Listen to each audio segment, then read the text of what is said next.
Alright, so this is actually going to be my review of Injustice. Now, it's been out for about 2 weeks, so the review's admittedly pretty late. The main reason behind that is I kind of got delayed actually playing the game, alongside doing actual stuff I was supposed to do, you know, homework and stuff. But anyways, getting into what I'm supposed to be talking about right now. First off, I really want to give a shout out to Netherealms Studios for allowing me to do this. They were great, got in contact with them. They said they gave me the okay to do everything I needed to do, which was very nice of them, and I am very grateful for it. I'm going to be hosting a lot more stuff on my channel about this game.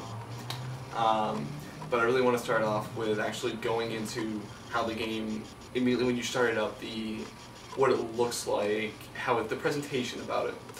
Now, immediately when you start it up, characters look like the characters you know.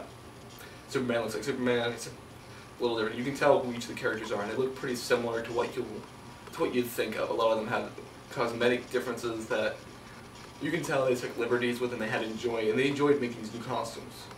But it's all very nice. Like, hey, there's no characters that feel wrong the way they are.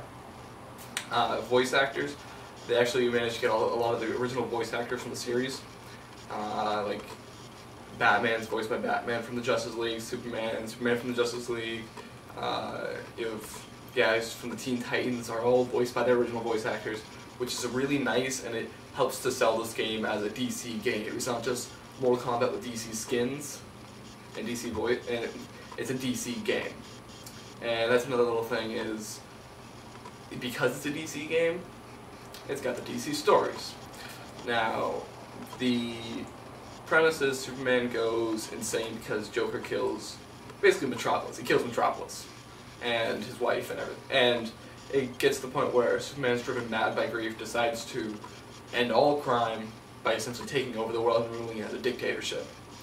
And the story clocks in at about 4 to 5 hours, and that's on a general playthrough. I mean, I kind of sped through it. I'm used to fighting games. It took me a little bit to understand this game, but it's a short story, but it's light on the filler fights that we had in MK9, where, I mean, why the hell was Johnny Cage beating up Sonya, he wanted to have sex with her.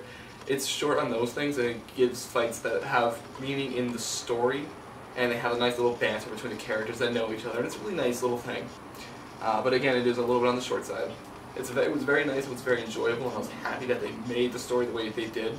I just wish they got to take more liberties with the actual universe.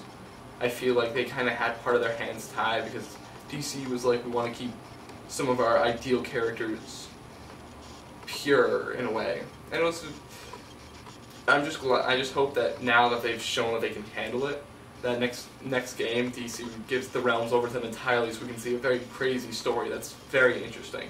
But I very much enjoyed the story, and I'm glad it was even made in the first place. Fighting games nowadays are leaning away from having the story and just going to the fighting, which is, it's just nice to have it. Going into the combat, this is very much a Mortal Kombat style, but it's not Mortal Kombat per se. The movements like slower.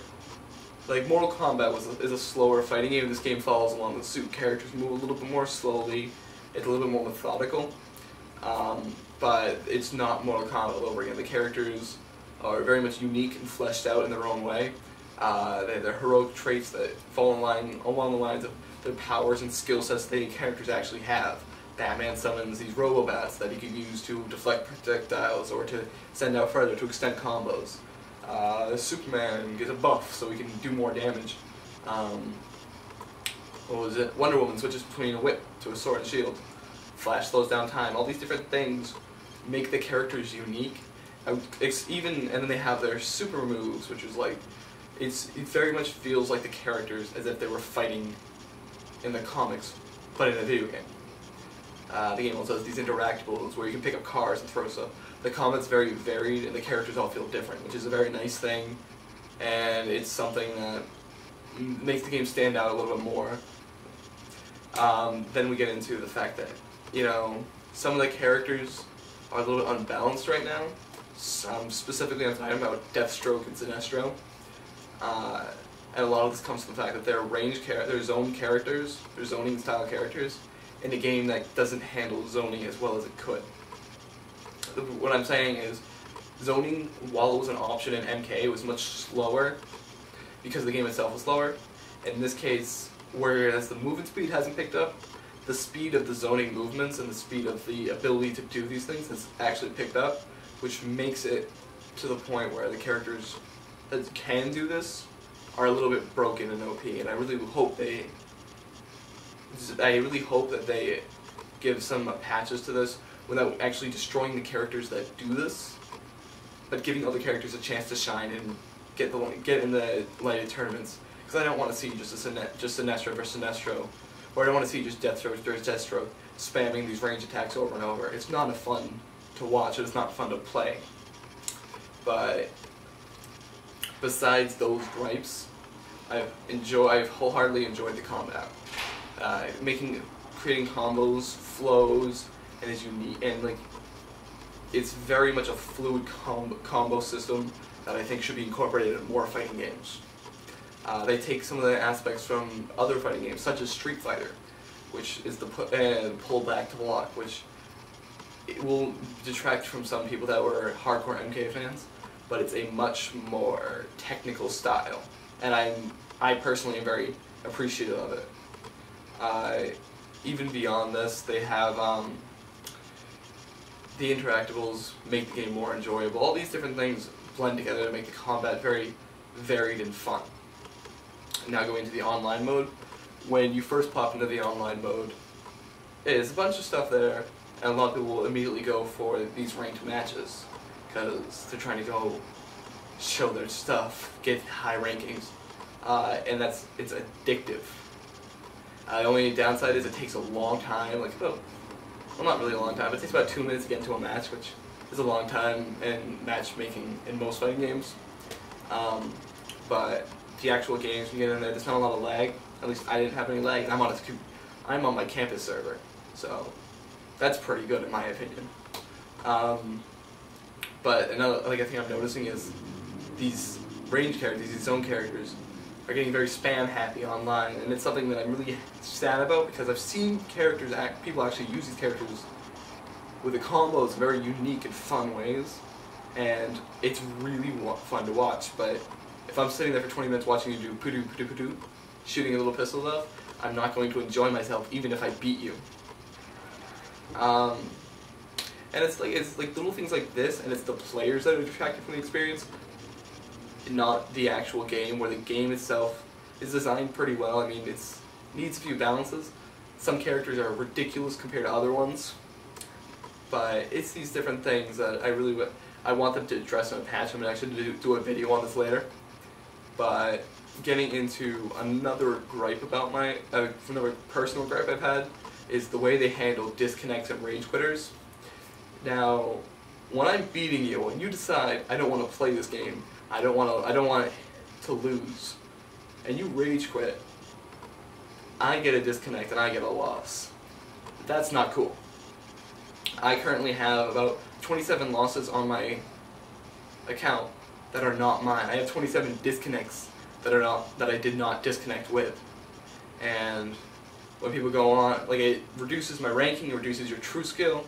It's a very annoying thing, and it's something I really hope Netherealms addresses in a patch, because I've heard other people complain about it, and it makes me, I'm at 135 in the rankings right now, and it makes me frustrated because I'm looking at it saying I could be in the hundreds already, if not for this.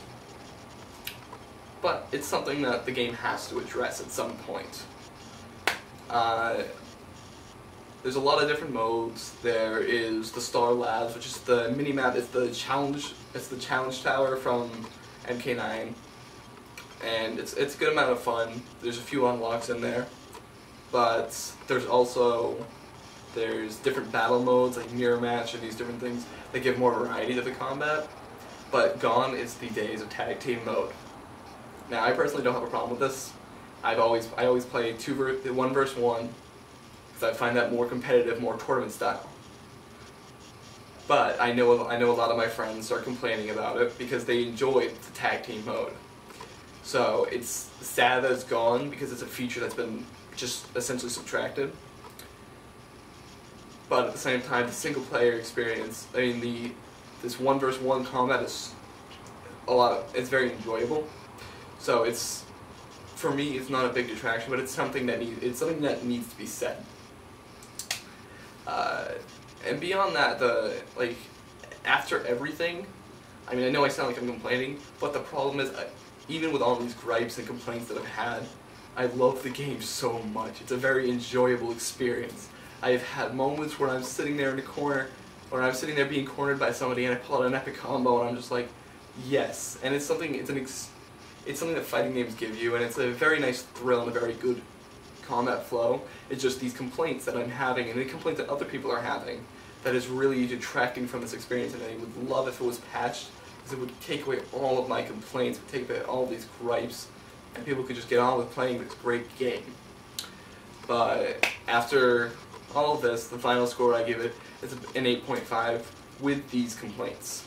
Now, if they address the rage quitting, if they address the zoning and patches and all these different things, I will wholeheartedly give this game a 9.5. It's a very, very well done. It's a little bit lower on the content, whereas MK9 was very heavy with it. It was laden with different modes and things like that, and the tag team. But this game feels like it's just more fun, almost, whereas MK is more technical. I don't know if it's going to hit tournaments, but if it does, I will wholeheartedly enjoy watching it. So that's my review. We'll have more stuff about Injustice being posted later in the weeks to come, and hopefully I'll be getting my new capture card soon, so we'll have full gameplay. Alright, well, it's nice meeting you all. I'm Zenitheon. Good night.